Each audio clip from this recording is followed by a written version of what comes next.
দোস্ত নে, শাহিদা খাইতে দিলাম, খাইলি না? হেটারই বলে সুখে থাকতে ভূতে কিলায়। তুই লাইফে আজই রে পেরা খাচ্ছিস। দোস্ত দিন রাত মন খারাপ করে বসে থাকলে হবে? এক মিনিট, তুই মুভি দেখ, গান শোন, just chill. It's a matter of choice. মানে তুই ভাববি প্রবলেম নাই তো নাই, কিছু লাগলে আমাকে বলবি, প্যারা নাই দোস্ত। আর এরকম করলে সবাই ভাববে তুই অ্যাটেনশন চাচ্ছিস, বুঝছিস?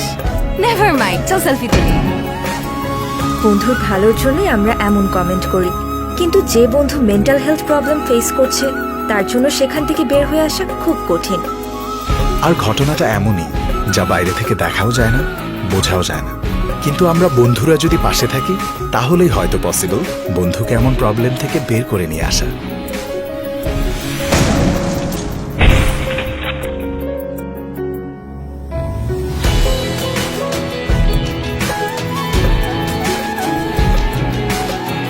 হয়তো বন্ধুর প্রবলেম সলভ করতে পারবো না, বাট কথা শোনা তো পসিবল। হয়তো কষ্টটা বুঝতে পারবো না, বাট পাশে থাকা তো পসিবল।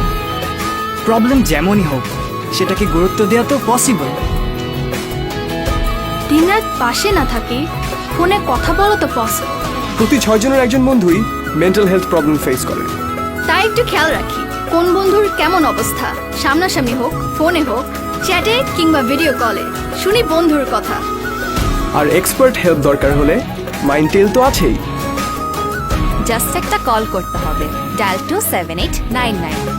মেন্টাল হেলথ প্রবলেমের বিরুদ্ধে বন্ধুর এক হলেই তো উইন করা পসিবল।